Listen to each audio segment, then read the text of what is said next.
The EduTech guys present a conversation from our live coverage of FETC in Orlando, Florida on Tuesday, January 23rd, 2018.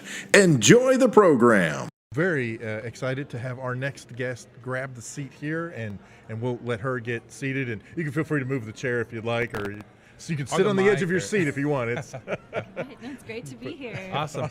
So tell us who you are, where you're from, and all that kind of good stuff. Yeah. So I am Nancye Blair Black. I'm an educational consultant and here from Florida, so Lakewood, which is not that far from here, about an hour away. You've got like one of the shortest commutes we've heard so far, so that's awesome. I do, and I will tell you though, I mean, when it's FETC, even though it's not that far of a commute, I come stay because you know if you're at FETC, you want to be here early in the morning, late at night, connecting with people, and so this is it. I'm calling Orlando home for the week. Yeah, hey, Jennifer that's Womble, awesome. She said, you know, like every conference, all the real stuff happens in the hallways anyway. After everything else is finished, that's where all the cool stuff goes down. So not so different from what happens in school. So many times we think the most learning happens when they're in their seats, but a lot of times it's happening when they're talking to each other. Yep. And I don't know if I heard this, but there actually was some research recently that said even on field trips, we think they're doing the most learning when they're at the exhibit, but it's the conversations between students in between is where the learning's happening. Yep. So I'm all about it. Make sure we all connect. I'm Nancye Blair Black. Find me in the halls here at FETC. Love to shake your hand. Yes. And, Cool. Well, good to see you all. Well, and speaking of connecting and having conversations, you were going to be busy here. I'm looking at your schedule here. Wow. Yes, I'm so thrilled, and it has been an honor to be involved in FETC for several years now as a presenter and a featured presenter the last several years. And so, we've got 6 events coming up this week. So I think 4 are workshops, 1 poster session. So if you're looking for those handshaking conversations, that's a great place to see me. And then a concurrent session.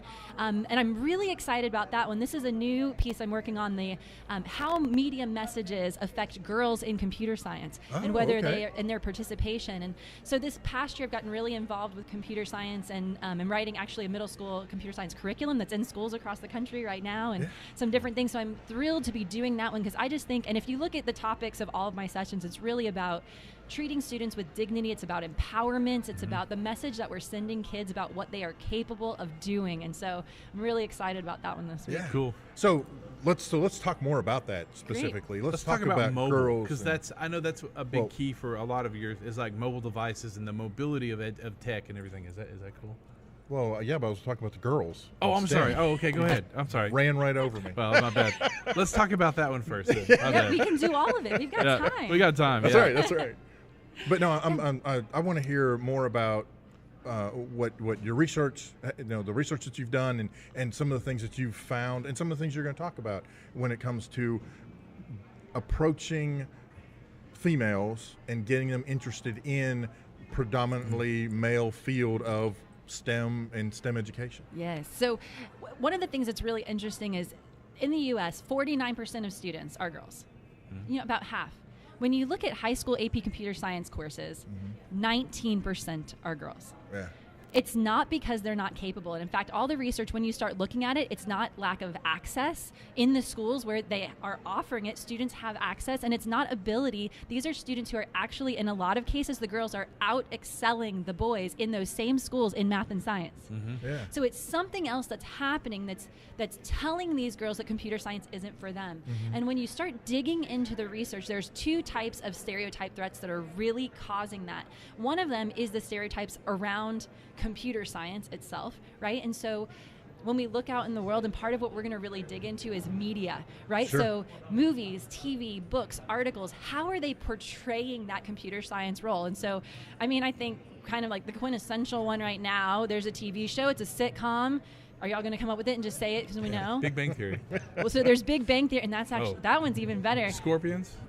I don't know. Oh, I'll have to look into that one. Read But that. I was That's a good thinking one. like Silicon Valley, right? Okay. Like here's your like Sure. all male, right? All like male. white or Asian. Everyone's wearing glasses. Like this is your like the quintessential like right now when it comes to computer science, not just science or engineering in general, but computer science. And they That's actually what it made the looks like. one female character, but the bad guy. Right. So, well, yeah, you're she's right. sort of a joke in the show. Exactly. Right? And so it's just very interesting the way that works out. And then Bang Theory is actually a great example of a time where they've actually taken a smart girl, talented girl, and and Bialik's character, it's like there's something really special about that character, but at the same time, she's a nerd. Now, I will go ahead and tell you all, I am a nerd. I think nerd is awesome. Yes. You know, I don't look like your typical nerd. Like, I also play in a band. Like, you know, you can have multiple parts of yourself, but there is that like nerdiness aspect, and so somehow we have to bridge that, right? So that's the second part. Is there's computer science, but it's also these things about girls, like what is supposed to be valued in a girl, right? Yeah. And so this idea of intellectualism as a valued characteristic of women is really a battle still being fought. I mean, Sure. this week with the Women's March, people are still fighting for women to be heard. So girls need to hear that it is okay to be smart and it is okay to be successful. And we as a culture have to really surround our girls in schools and support them in doing that. Yeah. So we're fortunate there's some like superhero characters coming up, you know, who are these like smart, powerful women. What is that? Oh my gosh, that show. Her name just escaped me. Goodness. But anyway, the computer science character, like the superhero's backup in the show, we'll talk about it this week, is a girl now. And she's the one doing all the hacking, right? So this is happening more and more, but we have to continue those shifts, and it has to be cool, right? Yes. It can't just be that same old vision of it that's been out there before. Yeah, absolutely. That is awesome. I agree. But I have two daughters, one that just graduated college and one's a senior in high school. And they have a real problem with, you know, they're both great at it, but it's like, no, I don't think that's what I want to do, Dad. You know, I think it's you know, it doesn't have that appeal to them that other things do. And it's, so I do see it. I actually see it. It's not glamorous enough for them. Well, and I think and part that's- of it too, and you can say whether this applies to your daughters, is the perception of what computer science is, what they would be doing day to day, or what the purpose is, feels Yes. really disconnected, right? Yeah. And so I think that the part of the key of getting girls more involved in STEM in general, you know, in technology fields, whether it's computer science or otherwise, but in technology fields, has to do with helping them to find purpose in it. Yeah. What is the purpose? How can they use technology to really resonate with what they're trying to accomplish in life, whether that is caring for other people, making a difference in the world, you know, the different things they're passionate about. If they can see how technology and computer science can empower them in those areas, that is going to make all the difference in the world. And I think that's part of the problem. We have these girls who are great with technology or have like that little bit of prowess, like we start to see that in computer science, but they go, but this field isn't for me. Right. What would Right. I do with Right. it? What am I going to do with this? And in rural Arkansas, you know, it's like, well, but they don't see it. There's really nowhere they can see it happening. Luckily, you know, I think Orlando, what a hotbed. You know, you're going to find someone at one of the large companies here. You're going to find a lot of females that are just, you know, breaking down walls and, you know, blowing it up. Yeah. So here it makes sense. But for rural areas, it's really hard for girls to go, oh, I can do this. Well, I can't move to New York and be a blogger or a coder. That's kind of far reaching. But you're right, we've got to change it. We've got to Right. rebrand it is what we have to do. Well, Jeff, and especially in those rural areas, they're more likely not to have access at a young age. Right. Maybe they'll get that, you know, one computer science course in Right. high school, or or even tech courses at all. So, you know, even taking out the computer science, just feeling comfortable with technology, they're far less likely to have access Yeah. in those rural schools. Yep. Yeah. That's let me keep the thing rolling here. So you know, I Well, I was just I'm going to the say time guy. one of the things that you addressed but sort of kind of danced around is the relevance. You know, and that's a big part of it is helping females understand that they're interested in computer science and making it relative, like you said, relative to the things they want to do, the things they're interested in. So I'm interested in accomplishing this or doing this. Well, guess what?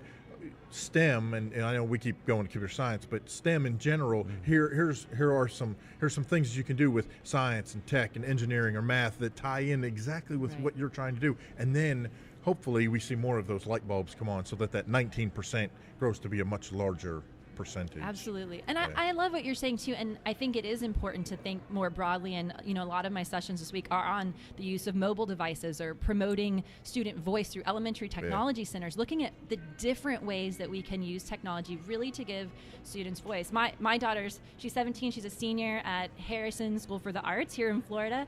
She's a film student. And so as a film student, you know, a lot of kids are they want to be actors or this, that. She's on the tech side. She's a talented editor. She does social media. She actually runs a social media campaign called I Am My Beautiful.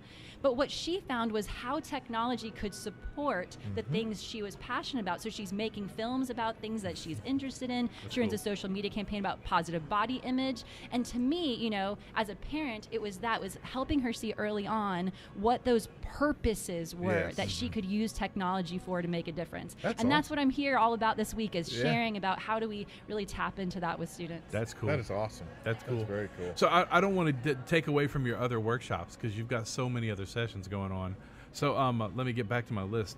I'm typing. I'm trying to keep up with everything. This is a fast-moving interview. So what's your first one coming up?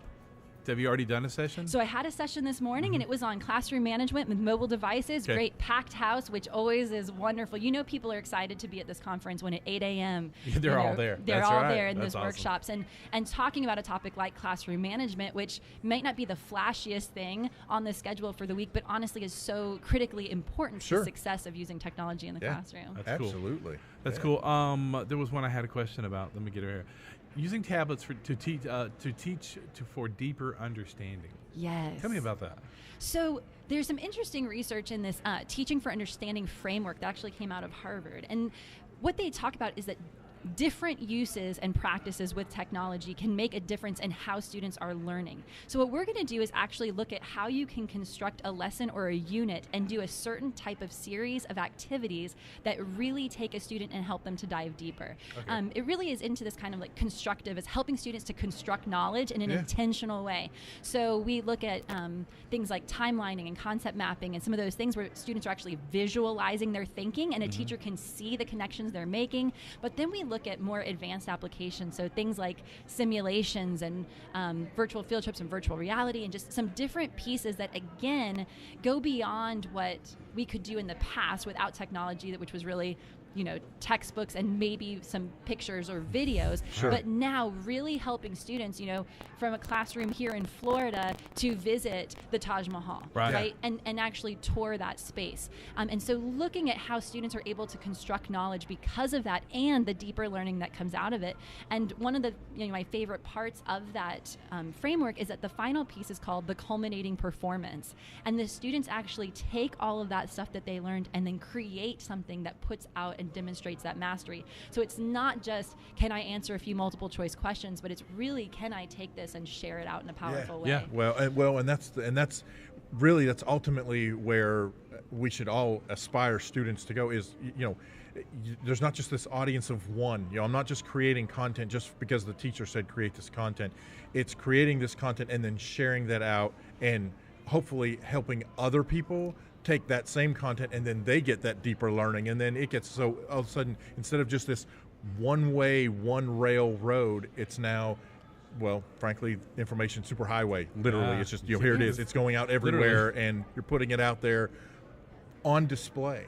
You know, and I think that helps raise students up to that next level too, because they know I'm putting this out there for the world to see. I'll wrap up here in just a minute, but I've got a colleague of mine who was working with a student, and she writes poetry, or did at the time. She wrote poetry, and he helped her self-publish. And so when she got her first copy and she opened it up, and her very first thought, when one of the very first things she said when she opened it up, she goes, "Oh, this isn't going to work." And he was like, "Well, what are you talking about?" She said, the words are too small, they don't fit on the page right." And so all of a sudden it was that when I'm just writing it and it's up there, I'm just writing it. But now, wait a minute, this is in a book that other people are going to see. Now I'm thinking of that grander audience, the grander impact that my words or my project, my product can have on the world at large. It's awesome. That word impact, I think, is really important, because it changes a student, right? That's the empowering moment. Yes. That idea that a student can make a difference, Yes. and it doesn't matter whether they're 5 years old or 15 years old Right. or 55 years Right, old, right? exactly. Students of every age. This idea that the work that we're doing, even while learning, it can be impactful and make a difference in the world, I think is Exactly. incredible. That is awesome. Well, Well, I hate to I know. wrap us up. We- We're on a tight schedule, and so. No But listen, when you're out and about and you see the seat open, come back and see us. Would love to. 'Cause we're It here- has we're been here all week, wonderful so- chatting with you all, and I Oh, can thank tell you. if we had to, if we could chat over coffee, could have a the couple hours. conversations Yes, we yes, would have. yeah. Exactly. So thank you all so much. It was Well, really wonderful being here. Thank you very much. Before you go, we have a parting gift for you, a little tchotchke to remember us Excellent. by. There you go. That's And- actually your reward for putting up with Putting us. up for with us. Sitting It's it in an the hot excellent seats. button for those of you who cannot see it. It even has their pictures on There you it. go. So this is going to be my Our cherished self-promotion, that's what it is. object. And for those of you who are here at the conference, and for you all as well, would love to connect with you all. My website is engagingeducation.net. Cool. Or you can find me on Twitter at Nancye Black EDU, Nancye Black EDU. I'm named after my grandmother, and Awesome. so. Awesome. But yeah, would love to connect with anyone here at FETC who are interested in these topics. And thank you all so much for having me. Thank Cool. you very Thanks. much for coming by. That is awesome. Thank you. Thank you. You've been listening to a recorded conversation from EduTech Guy's live coverage of FETC 2018. For more information about EduTech Guys, visit edutechguys.com. And thanks for listening.